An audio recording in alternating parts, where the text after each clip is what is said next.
let's get into it. SummerSlam Night 1 predictions. Interesting card, a lot of big matches. The Night 2 has a lot more of the championship matches, which is interesting. So this one is more packed with star-studded matchups and those sorts of things, including like Roman Reigns, Jelly Roll. The first match we'll get into, and I really feel like it has a lot of potential. It's a really good match. I feel like it could be a good match. It's entertaining, a lot of star power, and that is the women's tag championship match. We've got Raquel Rodriguez and my girl Roxanne Perez of Judgment Day defending the gold against Charlotte Flair and Alexa Bliss in their weird frenemies, pals, odd couple thing that's going on here.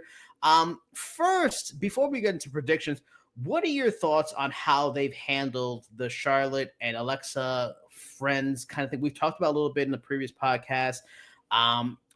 I was talking with the wife recently, and I feel like while it's been very good, I feel like we both felt like Flair is so desperate to be a babyface and be liked. She's not playing along with it well enough. There's too many times where, oh, I hate you, but I like you. I like you, but I hate, like it looks like she can't even stay with her character. It's a little bit confusing. And I give this example. That's what made Rock and Sock Connection so good. The Rock stayed a jerk throughout, but when he got those moments where Foley made him crack, it mattered. It was like, wow, it's having an effect. And then when it really became clear they were friends, it was like, man, they are friends. This has been earned. Yeah. While this has been confusing, Alexa, I think, has been brilliant. Do you think Charlotte's kind of fumbling this story with her reactions a little bit? I probably wouldn't go so far as to say fumbling it, but I definitely see where you're getting at, because Charlotte has always had that problem. Charlotte is so desperate to be loved and so desperate to be like the star of the division, you know what I mean? And, she has the talent to do it, but in terms of character, yes, she always ends up getting in her own way. It's things like, if anybody looks back at why her and Becky ended up on their paths, it's because Becky committed a lot more than Charlotte did. And just, Charlotte would do little things that would get the fans against her, like, dropping the belt during the segment, with Becky back in the day, and just little things like that really turns the fans off because they know what's happening. And it's just the insecurities kind of playing themselves out. So same thing here. It's a lot more of that insecurity, but on the flip side of it, which is interesting, because instead of being, overly hated, she's being loved for genuinely possibly the first time in her career. Yeah. And it's almost like she doesn't know how to handle it. So she doesn't want to, kind of let it go. So she, it would be a lot more effective if she would just relax a bit and play more into the cockiness of the character. But, all in all, at least it's been successful. A lot of it on the strength of Alexa, like you said. Yeah, it's definitely worked. It's doing what they hope for, and that's to stop the go away heat Charlotte was getting. And the best example of it, and they made a very clear point of it on the show, and then the SmackDown after, was an Evolution. When she got the hot tag, she got legitimate cheers, and people were excited for her to come in. That's something we haven't seen in a long time. So that said, is there any reason to believe they don't win? Is there a case that can be made that maybe Charlotte and Alexa getting the titles already is not worth, they're not worthy of that? Or is Roxanne and Raquel have had a bit of a reign? Raquel herself has had the titles for a good bit, even if you split it between when they lost it for a day when she was with Liv. Do you think there's any chance that Raquel and Roxanne actually retain and maybe this story gets further extended? I think very little chance. Maybe the only possibility would be how interesting it is with Judgment Day having all the gold. That's been fun to see, and although that might change this weekend, who knows, with AJ and Dominic, but that might be the only aspect that might get them to think, all right, maybe there's a little more meat on this bones. But in terms of the other side of that, I think Alexa and Charlotte are so hot right now that it'd be hard to resist putting the belts on them and seeing where it goes. And there's other things they could do with Raquel and Roxanne, and to your point, Raquel has held on to it for quite a while now. So I think there's very little chance, if any, that the champs retain. Yeah, I agree 1,000%. I'd like to see Roxanne and Raquel hold on for a little bit and just kind of make, Alexa and Charlotte work for a little bit more. But on paper, it just on a basic level, it's Alexa Bliss and Charlotte Flair, like two surefire Hall of Famers still in prime years. Like on paper, Roxanne and Raquel really shouldn't beat them anyway, especially if they're working together and things are all on the same page. So yeah, I agree. Moving on from there, haven't seen SmackDown yet.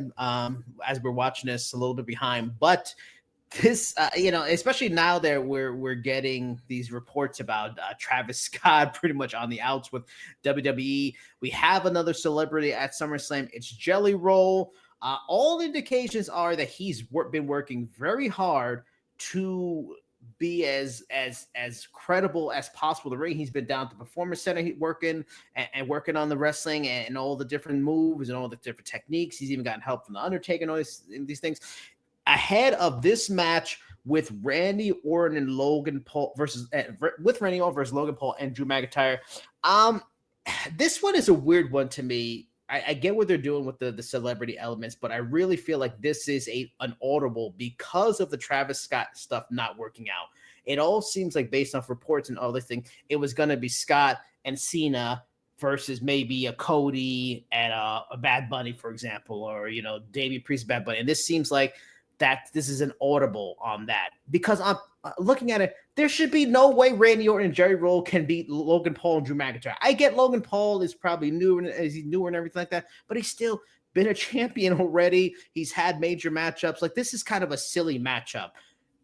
First, Jose, do you at all care about this match? Is this the biggest, I don't care, I'm going to go to the bathroom, I'm going to go make dinner kind of match on the entire card for you? I mean, it's not exactly high up on my must-see list for the weekend, but I think, it's interesting. Jelly Roll's a very funny case because the dude does have a lot of goodwill. And turn back the clock. I mean, you were in the house last year for the chokeslam he put out at SummerSlam last year, and people were surprisingly impressed. Like, dude, he had some good form there. So, Austin Theory had some good form. Fair enough. Very fair. Very fair. We all know that the chokeslam is all in the selling, not so much the doing. Yes. But yeah, so it'll be interesting to see exactly how much they give him to do in this match. The Travis Scott stuff is very interesting. By a lot of the reports, it seems like there was a massive falling out for God knows what reason. But I think the match will be fine because at least 3/4 of the card, of the match are people that can go. Even Logan. Logan can go.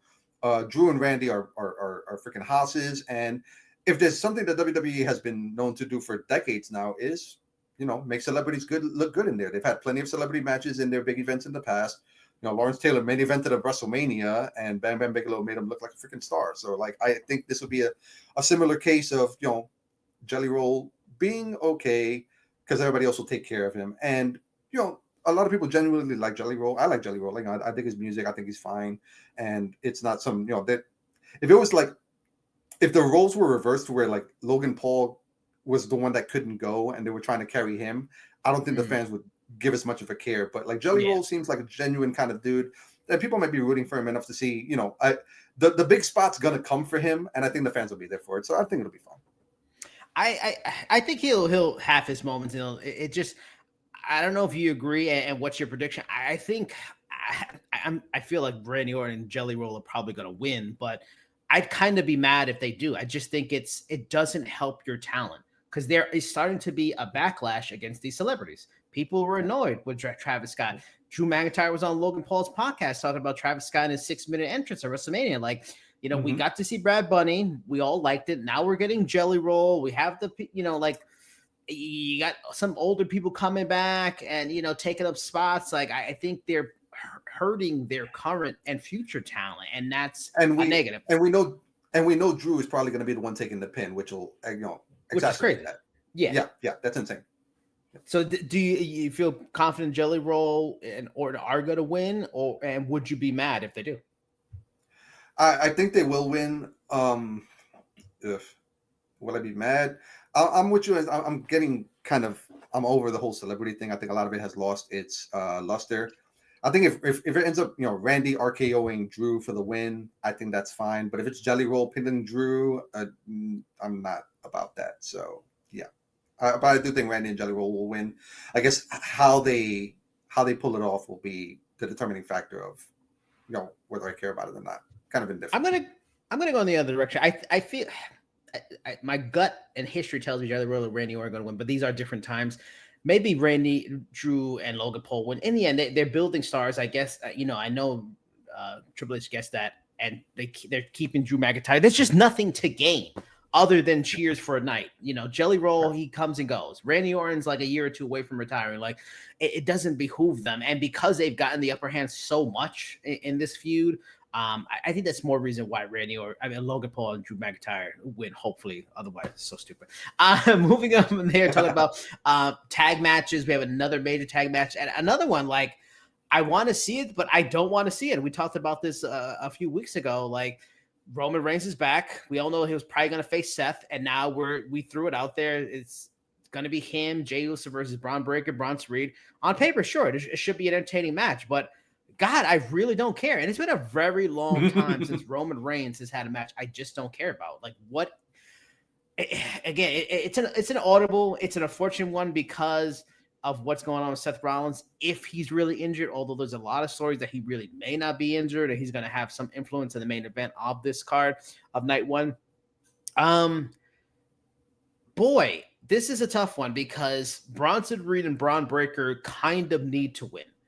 They have been like kind of like the bump guys for Seth a little bit. This is all about building them as future stars.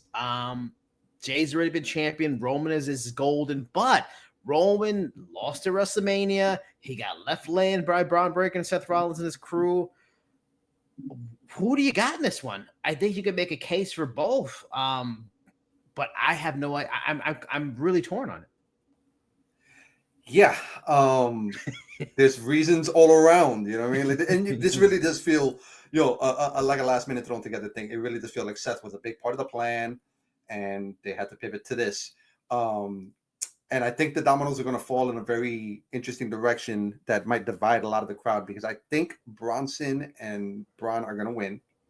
I think it'll be mostly at the expense of Jay, and I think it'll be because of what you said. They need to win a lot more than the other side does at this point. Also, I think with Roman, and this may be giving away a prediction for one of the matches later, but I think Roman is going to be the guy to dethrone Cena. I think they're going to pivot to that.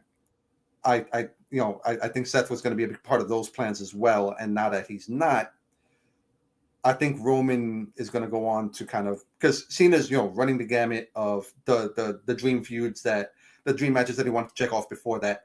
What's left? He's facing Cody here. There's not a whole lot of boxes that he hasn't checked yet, except for Roman. And I think that's coming. And I think Roman's going to be the guy that's going to dethrone Cena because of the reactions he's been getting since he's been back. Because if they're going to have to pivot to somebody, he's a big name to pivot to. And so I think he'll be fine in the immediate future. So for now, it's a lot more beneficial to give Bronson and Braun a very big win on a very big stage. Interesting. Yeah, I think I could see it too. Especially we have feel good things like Alexa and Charlotte winning. You have Jelly Roll possibly winning. Like there's always those balance, and both Roman and Jay are pretty made. So yeah, I could see it, especially if there's something unexpected element or lack of focus because of Paul there. I could see it. Maybe Solo just screws him over. It's something like that. But yeah, I agree. I think Bronson and Breaker just needed more. Moving on from there, the interesting match.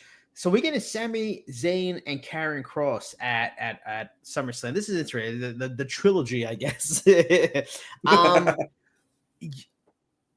happy for Karrion Kross, although this is I'm not sure where this is going, in that there continue to be these reports that he hasn't signed and his contract is ending soon. Is it all to get Sammy a win at SummerSlam? Fine.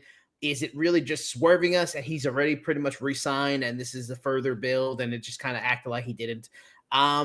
What's your interest level? Because I know you're a fan of both, especially Karen, but are you interested in a third match at SummerSlam? Well, what's your overall thoughts on this match going into it? It's pretty strange. I mean, I don't think this necessarily called for a trilogy.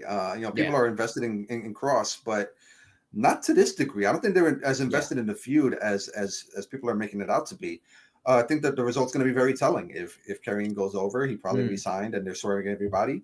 If it's just to get Sammy a big win on SummerSlam, then farewell Karrion, and they're just milking the goodwill as much as they can on his way out the door. So Ultimately, if I had to predict somebody, I think it's going to be Sammy getting the win, and I think Karrion's heading off to greener pastures. I mean, as sad as it is to say, I mean, this is as hot as he's ever been, but I don't think WWE is in the business of riding those waves as much anymore. Like LA Knight is a different case because, I mean, he was just kind of undeniable to the point where it's just like he's become an important part of their roster, and they've been doing that, but I don't think they see that in Cross.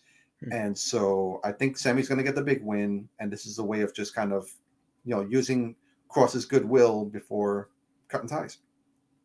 Yeah, I agree. I think that the most interesting part of this match is the result, to see what it is and what it means, because for what you laid out. So, and it's interesting if they don't re-sign me. Cross was thought of as a Triple H guy for quite some time. He was like one of the last dominant, truly, really super dominant champions in NXT before, when he was still running it. So, yeah, yeah, like I said, I'm more interested in the result. I agree with you 1,000% though.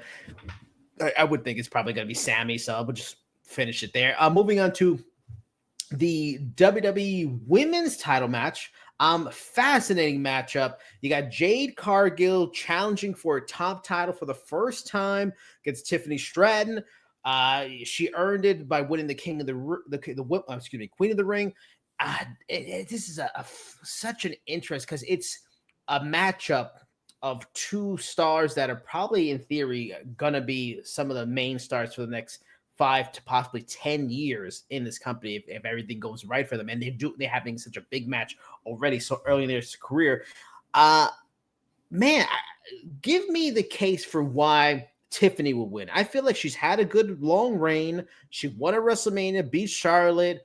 I don't really think her reign should continue. The only reason I would think she could retain is maybe, Jade has some big wins, but maybe they don't want to give the top title yet. Although, I mean, she's gotten these big wins. She's all the work they've done with her as a wrestler to get her singles game better has been working. She's much better in the ring. She's already fantastic as a character. Is there any reason to think Jade doesn't win at SummerSlam? That might be the only case, is if they have some doubts in Jade's abilities to be able to be, to deliver in the ring. The percentage of that, however, I think is about 0.01 at this point. So I think there's no chance that Stratton is retaining at this point. Listen, they've made a huge investment in Jade. They've set her up for the big win. Now it's the time to pull the trigger and see what they got. And no knock on Stratton, but it has felt like a while like she hasn't had much to do as the champion. Yeah. Like even the Trish Stratus feud has felt like more of a stopgap than anything. And that was great for what it was. But her title reign has kind of run its course, and it'd be much more interesting at this point if Jade were to take the title. And that'd be crazy to say about even like 6 months ago, because Tiffany felt like she was on fire. But Jade has delivered in the ring lately, and a lot of credit could go to her opponents. Like Naomi's been fantastic for her and everything like that, but Jade has held up her own, and she has the aura. So what better time to give her the crowning moment than at their second biggest show of the year, the first 2-night SummerSlam? Yeah, I agree. It really, I think you perfectly said it. Tiffany's run has run its course. It's just, I feel like she's stagnated a bit. Nothing against her, but there just isn't. She's been around long enough that she's faced a lot of people. I think she would benefit from maybe switching sides via draft and new faces and stuff like that. But and even then, let's say Jade isn't completely ready. That's kind of been a thing in professional wrestling, especially WWE, for a long time. Throw them in the deep end and see if they swim. And this is very much that. Throw her in the deep end and see how she does as one of the faces of SmackDown and being a champion. So I'm curious how the match goes. I mean, man, I mean, on just an athletic level, two of the better athletes on the entire roster.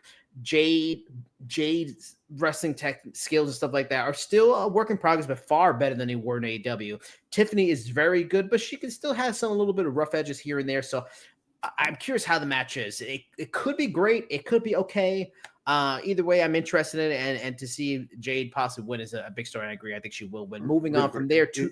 I'm sorry, just really quick. I think that's a very interesting point, because Jade has shined with very experienced veterans helping kind of carry her in the ring. Tiffany is not that. So it'll be very interesting how this how this plays out. Moving on to a matchup with two very good wrestlers, two veterans. technically fundamentally sound through and through. The world heavyweight title match, Gunther versus CM Punk. I mean, this is something that we kind of thought would eventually come down the line at some point, especially when they would have CM Punk and Gunther matches at live show like 3-4 months ago and stuff like that.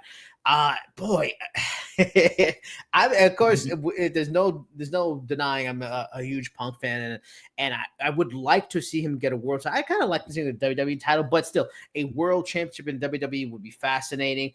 But there is this element of the rumors that Seth's injury is all a charade, and he's going to cash in.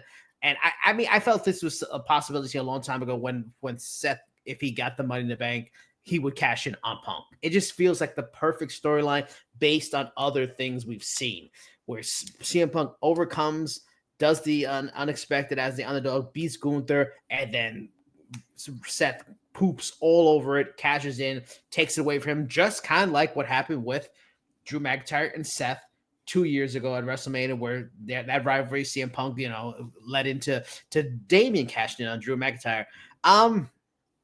If the Seth element isn't a part of this and he is legit injured, is there a case to be made for Punk to win this? Does it hurt the rising star in Gunther? Does Punk not need to become a world champion in this last run in WWE?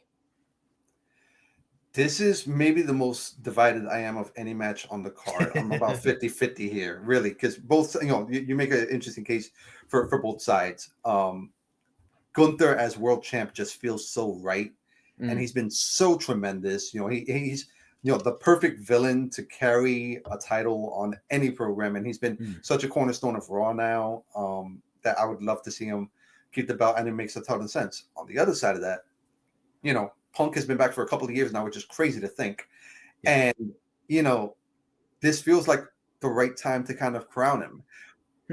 Well, I think, and if Seth's injury is legitimate, I think having Punk win the title sets up Seth coming back eventually and cashing in on him.